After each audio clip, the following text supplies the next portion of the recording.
Hi and greetings. My name is Dr. Sherry Gibson. I'm licensed psychologist, and I'm coming to you from my office located in Colorado Springs, Colorado, on a wintry morning just a few days before Christmas. And I'm bringing to you today a webinar training titled Trauma During COVID-19, Healing Through Relationships. This training has been developed specifically for you as a resident in long-term care.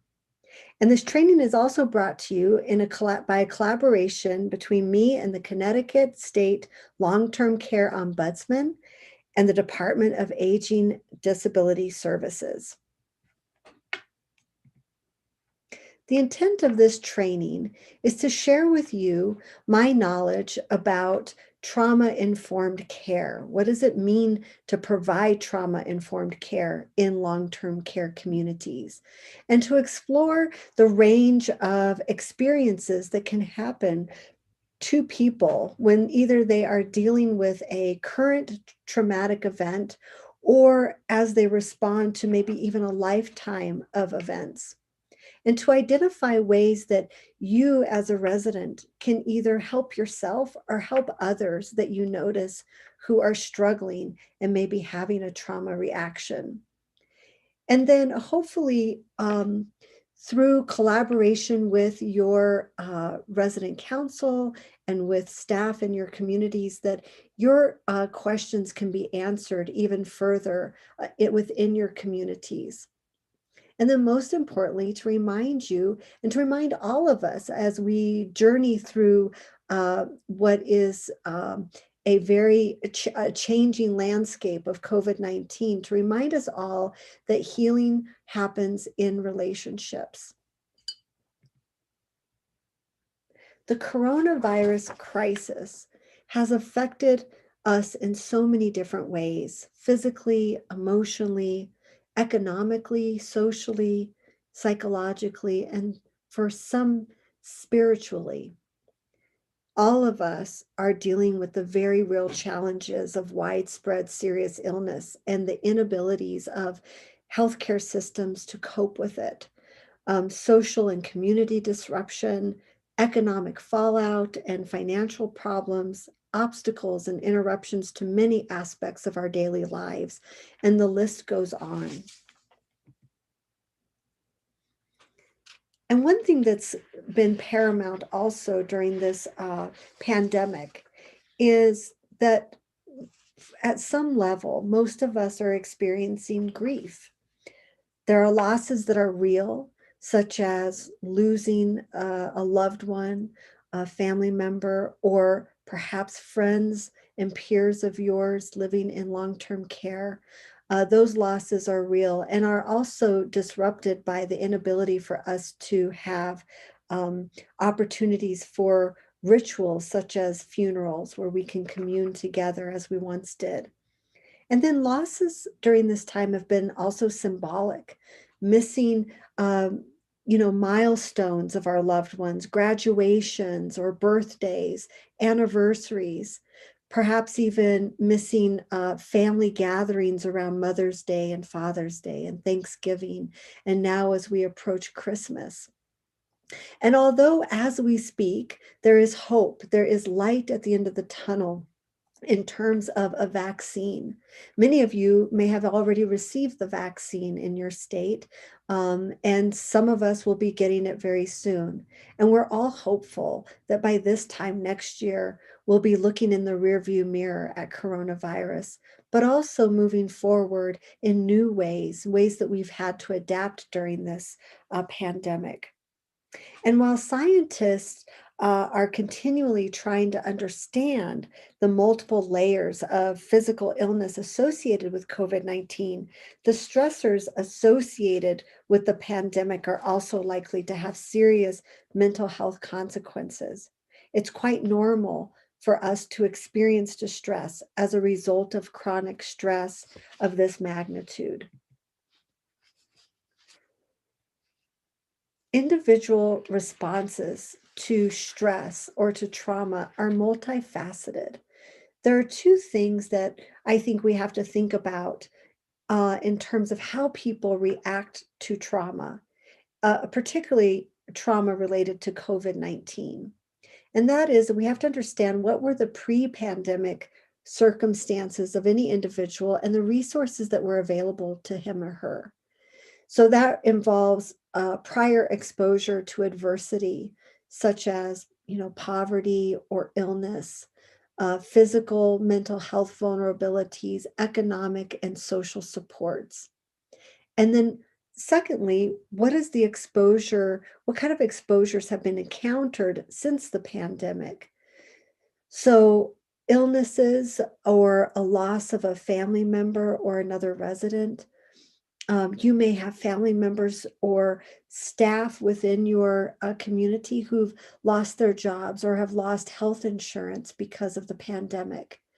Also, people who are essential healthcare workers um, have been, exposed to stress in a new way. The stress of coming to work and serving those who are most vulnerable or those who are sick, and then going home to their own lives where they have children, or maybe they have an older adult with chronic health conditions who are living in their same home. And that can cause some chronic stress, as you can imagine. And also the time that we spend immersed in social media or in news, watching the news. Overexposure to information over time can cause us stress. And then the community level of stress. For some of us, we're living in towns, cities where they were identified as hot spots. And those were places where restaurants and stores were maybe temporarily closed, but then never reopened because of the economic fallout. And so that can cause additional community level stress that we have to consider.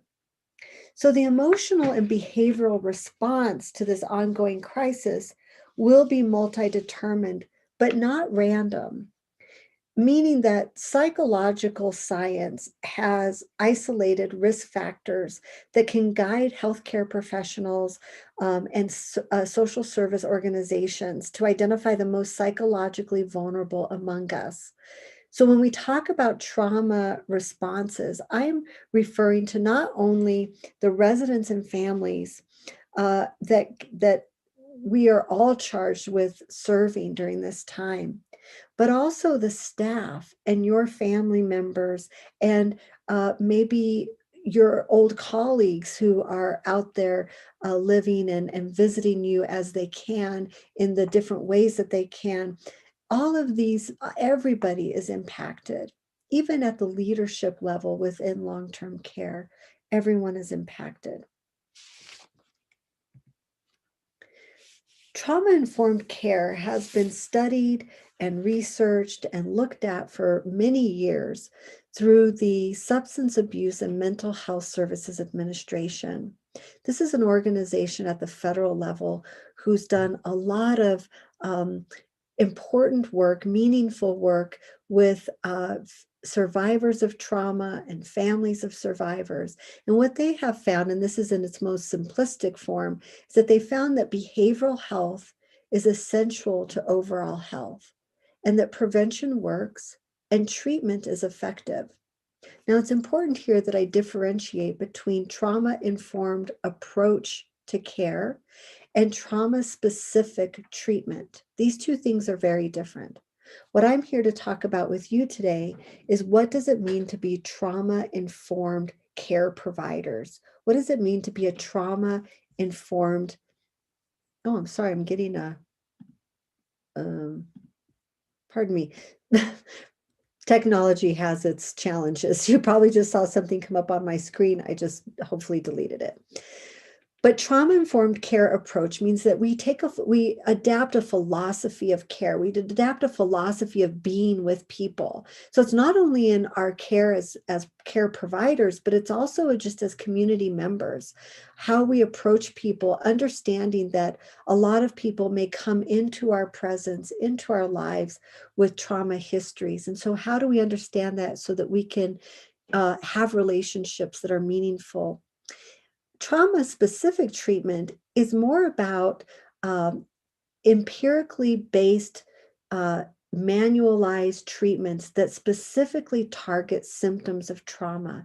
You may have heard of a diagnosis called post-traumatic stress disorder. And that type of diagnosis involves a constellation of symptoms and behaviors that have to be treated by a mental health professional who has specialization in that area, has expertise in that area to help alleviate those symptoms. So if you or a loved one or another resident might be having symptoms of trauma, please do talk to somebody about getting connected with an external resource, a mental health professional who can really target those things and help promote healing and alleviation. So getting back to what trauma-informed care means, there are some basic elements that SAMHSA, the Substance Abuse Mental Health Services Administration, has laid out for us. And what they say is that we have to understand the prevalence of trauma, meaning how often does trauma occur within a particular time frame, within the world, for example, or a certain society. And once we understand the prevalence of trauma, how often trauma occurs, then we recognize that trauma can impact people at an individual level. We have to put all that knowledge into our own practice to actively resist the re-traumatization of other people. We have to know that people may respond to us in very different ways because they're being triggered somehow by a previous trauma or having a trauma reaction to the moment. And so we want to resist re-traumatizing people who may have had a history. The other important thing here is that we approach working with people who've had trauma histories and asking the question, not what is wrong with you, but what happened to you. We want to understand what happened to that individual and that we see symptoms as adaptations to traumatic events. And we also know that healing happens in relationship. You and me are always constantly given opportunities to provide a corrective, positive experience to somebody else, to heal within a relationship, to provide a healing element to our relationships. And so I want to share on that point, I want to share with you a video that was taken from a talk given by a renowned professor and doctor of sociology. Her name is Brené Brown. Some of you may have heard of her because she's gotten quite popular over the last several years. But she's giving a talk here in this video that I'm going to share with you in a moment about the differences between empathy and sympathy. And the talk has been put to animation, which is quite sweet, but I think the underlying message is a compelling one. So I'd like to share it with you now.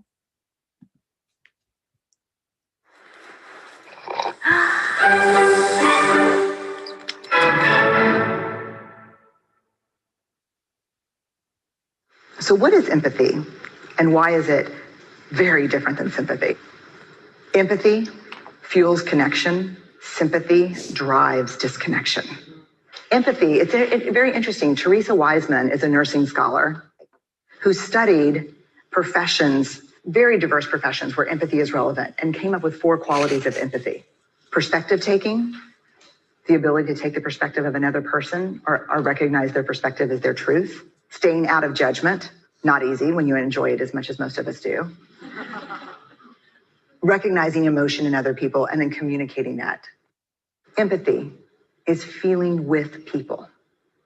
And to me, I always think of empathy as this kind of sacred space when someone's kind of in a deep hole and they shout out from the bottom and they say, "Hey, I'm stuck, it's dark, I'm overwhelmed." And then we look and we say, "Hey, you climb down. I know what it's like down here, and you're not alone." Sympathy is, "Ooh, it's bad, no, you want a sandwich? Empathy is a choice, and it's a vulnerable choice, because in order to connect with you, I have to connect with something in myself that knows that feeling. Rarely, if ever, does an empathic response begin with "at least."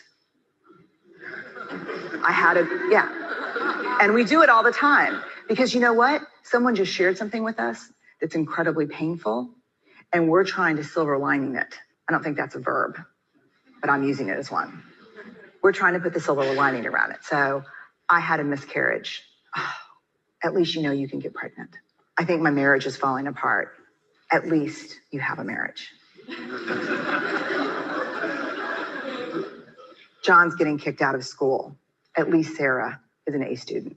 But one of the things we do sometimes in the face of very difficult conversations is we try to make things better.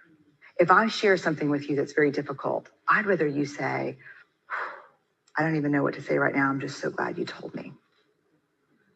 Because the truth is, rarely can a response make something better. What makes something better is connection.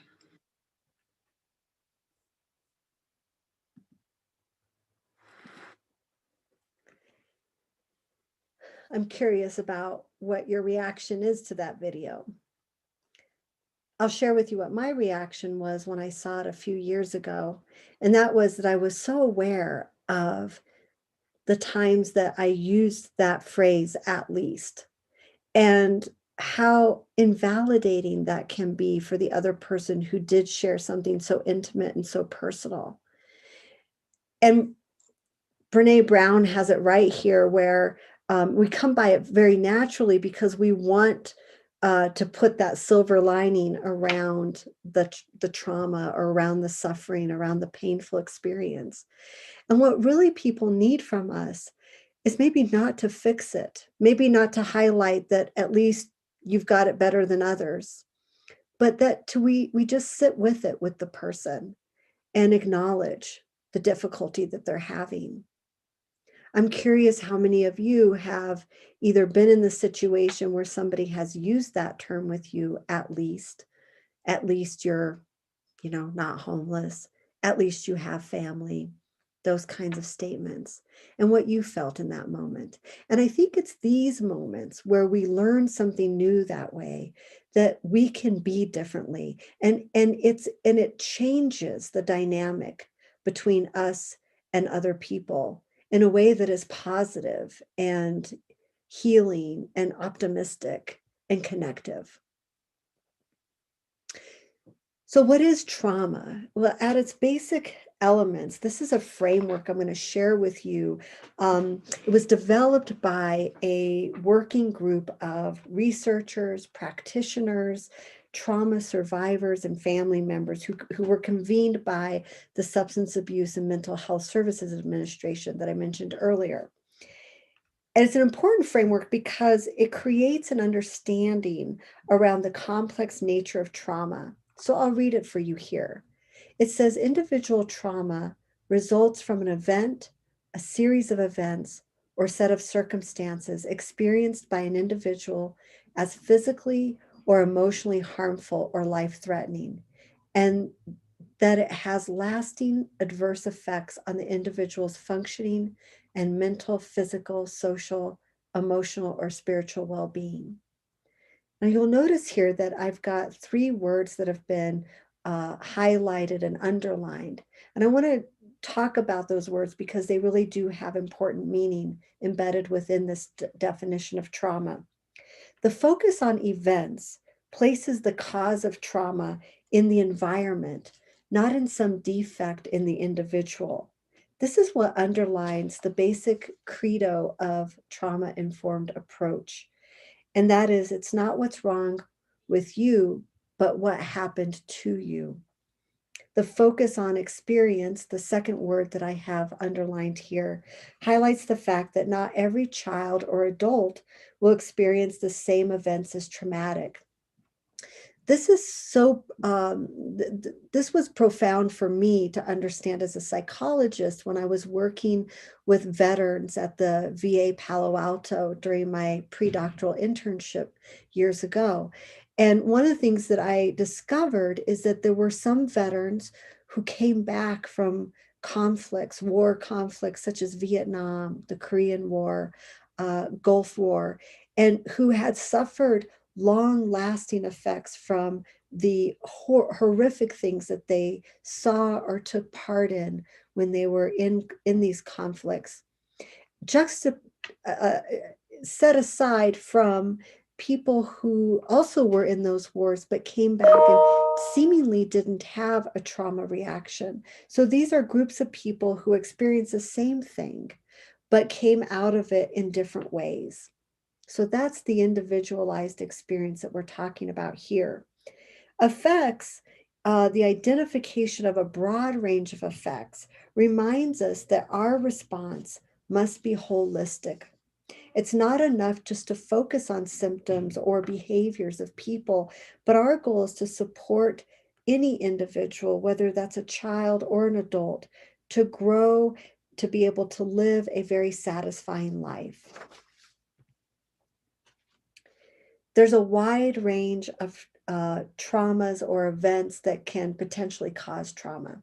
Trauma is caused by events that sometimes individuals don't remember, such as events that occurred early in childhood.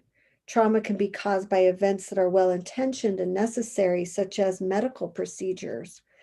And traumas can be also caused by events that didn't happen to a person per se, but happened to a group of people that he or she identifies with, such as an example is slavery or the Holocaust or the genocide of Native American people. Over time, those chronic stressors can accumulate to cause trauma. It's particularly important here to emphasize that many people experience multiple traumatic experiences over their lifespan. While the immediate focus might be on a recent event, such as COVID-19, for example, the isolation that is inherent in COVID-19, while it might focus on that event, the individual's reaction to that event may be affected by earlier experiences. The majority of persons exposed to a trauma endure mild to moderate psychological distress followed by a return to pre-trauma health shortly thereafter.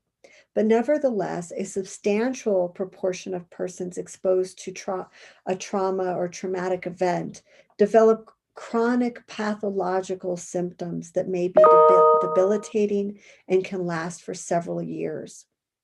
Psychopathology, in that sense, in response to trauma, represents a consequence of the complex accumulation and interaction of life experiences that range from the social to the biological that occurs over the lifetime, from gestation to death and across generations. So thus you can understand that trauma can be cumulative.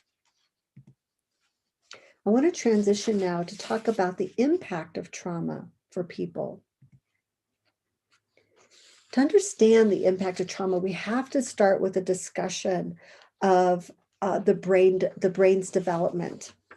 So the brain has a bottom top, if you will, or a bottom up organization.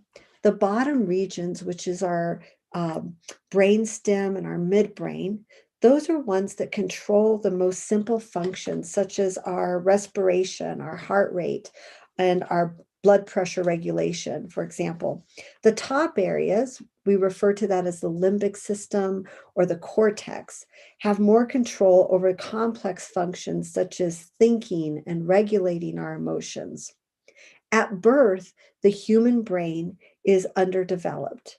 Not all the brain's areas are organized or fully functional at birth. So during childhood, the brain naturally, organically develops, and a whole set of brain-related capabilities develop in sequence. For example, we crawl before we walk and we babble before we talk. The development of the brain during infancy and childhood follows that bottom-up structure.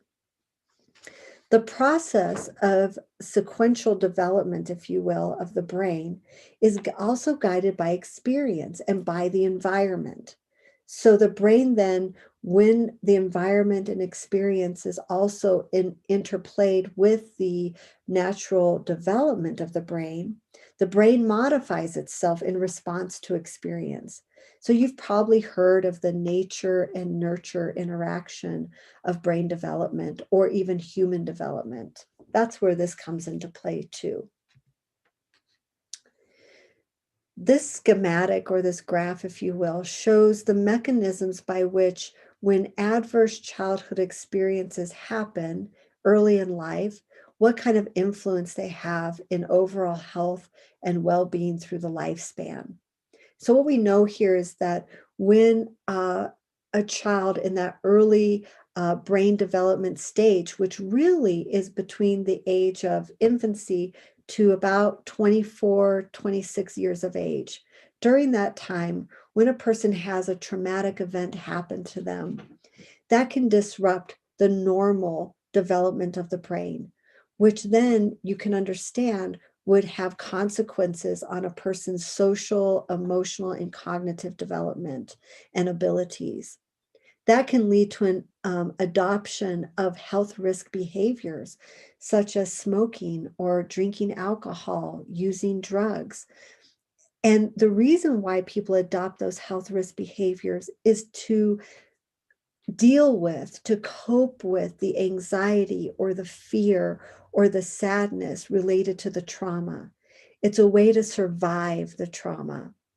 But those health risk behaviors, such as smoking, drinking alcohol, other things, can lead to disease and disability and social problems, which in the end can also lead to early mortality. People dying of heart disease, people dying of lung cancer, and in the worst case scenarios, people dying from suicide. So the effect of trauma can have on the individual can be conceptualized as that normal response to an abnormal situation. When we view it this way, through a framework of coping with trauma, we see it differently and we approach people in a more holistic way when we see it through that lens. Our bodies naturally respond to danger in this fight, flight, or freeze response. You've probably heard about that.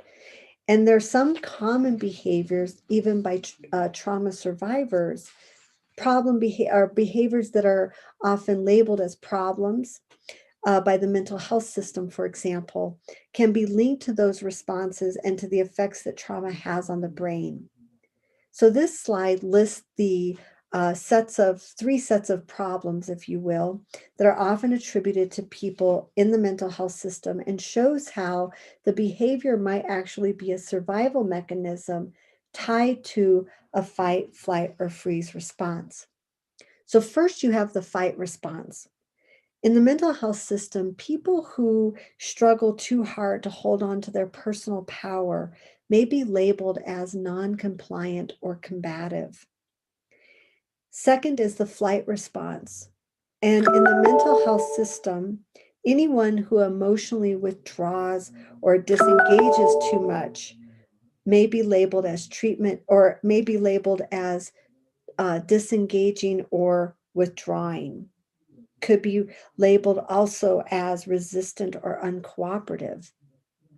And thirdly, in the freeze response, anyone who gives in to power or gives in too easily to authority may be labeled as passive or unmotivated. Many people that you know, that I know, and people living in long-term care communities have survived circumstances that we can hardly imagine. You might even be one of those people. And what we label sometimes as pathological or problem behaviors may be the very thing that has helped them or you to survive. So when we take a trauma-informed approach with people, we recognize that those symptoms or those problem behaviors are actually adaptations to trauma. And those can come with feelings of helplessness or hopelessness for the individual. So, what kind of skills do you need to develop in order to help others where you live?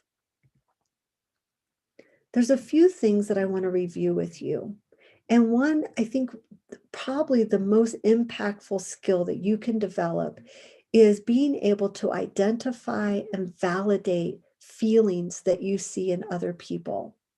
So we know that people who've experienced traumatic events, particularly at the hands of a caregiver from childhood, for example, were given very contradictory messages. They were often dismissed or ignored, maybe silenced, abandoned, blamed, shamed, told they had no rights to feel the way they felt. You have a repeated opportunity over and over again to offer a corrective experience to somebody by validating their feelings.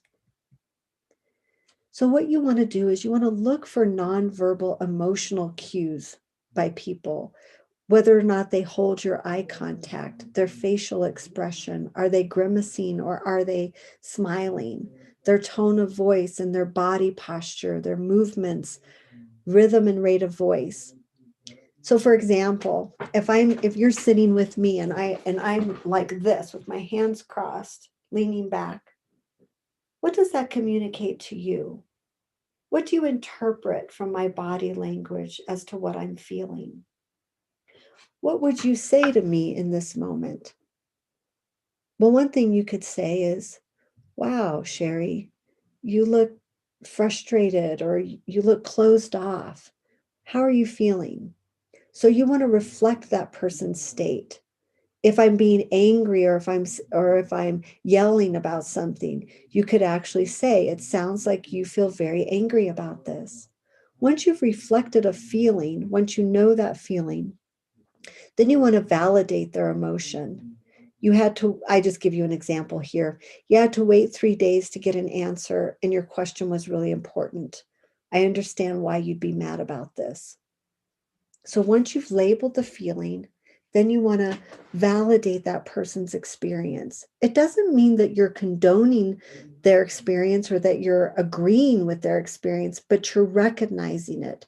You're showing that you understand it. You don't have to like it, you don't have to agree with it, but you can understand it. Another important skill is learning how we can regulate our own emotions. And when we can regulate our own emotions, we can help others regulate their feelings. One significant outcome of having an overwhelmed nervous system, remember that fight, flight, or freeze reaction, is emotional dysregulation. This can make it hard to use skills that people have learned in the past. And particularly if a person has dementia, for example, that can undermine the ability to access any kinds of skills that they learned to regulate their emotions in the past in the present day. So what you can do is when a person starts to feel overwhelmed, get curious about how they can bring themselves back to emotional balance. And I do this simply by asking the person, what would be helpful to you right now? Maybe I think it starts with us knowing how we get into emotional balance. We have to know something about ourselves before we can really help others. And so it's really important for you to spend some time reflecting about what is what what helps you distract, what is helpful for you to think about so that you can maybe help another person or give them some ideas in a moment where they can't generate an idea for themselves because they're so dysregulated. Some grounding strategies that I use with clients is to focus on breathing. If I'm with a person who's sobbing or angry, I will ask them to just take a few deep breaths with me. Breathe in through the nose deeply and out through the mouth. And I'll ask the person to do that 3 times with me. What I have found over and over again is that when a person can focus on their breathing, it lowers their heart rate and it can have a calming and relaxing effect on the body and the mind. It can also be helpful once you get a person grounded to redirect the person. Let's do something different. You have to get their brain to focus on something else. So you can do this very spontaneously in the moment if you're in the presence of somebody. If you see something on their shelf, or you notice something about, something about their preferences or their likes, you can say, hey, tell me who's in this picture on your wall. Tell me about the best book you ever read. Redirecting the brain is really important. And then also using distraction. So let's go look outside, or let's put on some television show. So you want to distract, and we all can do this, right? It's important to know that we can't be both anxious and relaxed at the same time. They're two incompatible states. So if I'm anxious, I want to find a way to become relaxed. If I'm fearful, I want to become relaxed. If I'm angry, I want to find a way to be content. If I'm sad, I want to find a way to be less sad or maybe even happy. So we have to distract ourselves in order to change our state. It's also important for you to understand that stress response. Remember the fight, flight, or freeze reaction. And you can go back to these slides again to review that among yourselves or with yourself so that you can explain it to other people. You might notice when people behave a certain way that, hey, they're having a flight response. They want to get out of here. They're trying to run away or avoid.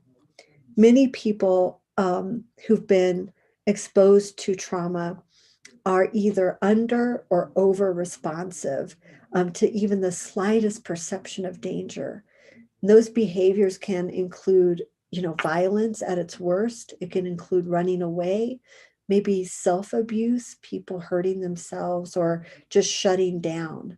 So these are things that you want to look for in your peers or even in yourself. Sometimes it's hard to see it in ourselves. So I'm hoping that when you walk away from this training, that you have a better understanding of what to look for in others and how to be impactful. Either yourself listening to them or letting a staff member know, hey, I'm noticing that somebody's not doing well.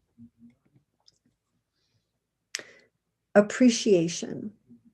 The survival brain becomes very preoccupied with pain and danger, but it can be distracted when redirected and reminded of things that are pleasurable and fun, belonging, joy, beauty, and humor. So again, taking a person from one state of mind, such as fear and anxiety, to another state of mind, which would be relaxation, hope, and joy. Using humor can be very important. And I'll bet all of you out there have ways that you connect with humor and with joy. We have to know what our reason is for being, what we find meaningful, because trauma triggers can elicit existential questions about life and death, about good and evil. Sometimes I hear people say to me, I wonder where God is right now. I've lost my faith.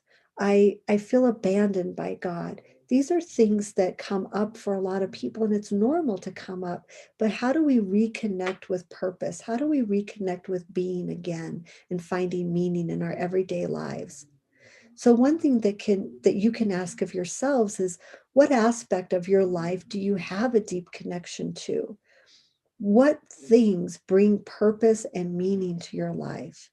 And be able to talk to other people about what makes them unique and help them reconnect or connect to activities that promote a sense of hope and value. Help others identify aspects of their lives that bring meaning and purpose. So, in summary, what I've presented here today to you is really trying to give you some understanding about the prevalence and the impact of trauma at the individual level. And what we want to do in long-term care communities is to promote safety, which is really in the balance right now when we have things that long-term care communities have to do to keep people safe from contracting the disease, from getting sick, but then also giving people the empowerment to maximize their control over their environment to the extent that they can to feel safe in their environment. We have to earn trust of residents, and as providers, we have to earn trust of you. We have to embrace the diversity of experiences, recognizing that everybody experiences things differently. If I have cancer and I'm sitting with a person who's a survivor of cancer, even though we've both had cancer, we're going to have a different experience with cancer. We're going to see it differently, view it differently, have different meanings that come out of it. So understanding that there's diversity in our experiences is really important and central to taking a trauma-informed approach. Providing holistic care, seeing the person for everything that they are, what their past is, what their present is, what their values are. All of those things have to be considered. Strengths, respecting human rights, pursuing the person's strengths, their choice and autonomy, and sharing the power, sharing our decision-making power between direct care staff, providers, residents, families, everybody sharing in that. And then finally, communicating with compassion, using our presence to heal, to provide a space for healing, connecting with people in that space of vulnerability without always feeling that we have to fix it, but perhaps just sit with it and lean into it rather than avoiding it, rather than turning our heads or distracting ourselves with something different. So again, all of this encompasses the important factor, which is that we all have the ability to provide healing in every relationship, you and me. And so I want to wish you a wonderful 2021 as we approach this new year with the hope of a vaccine that can put COVID in the rearview mirror as we move forward into what the new normal might look like for many of us. Um, I wish you all a very safe and happy holiday season as we approach this now. And thank you for joining me here today.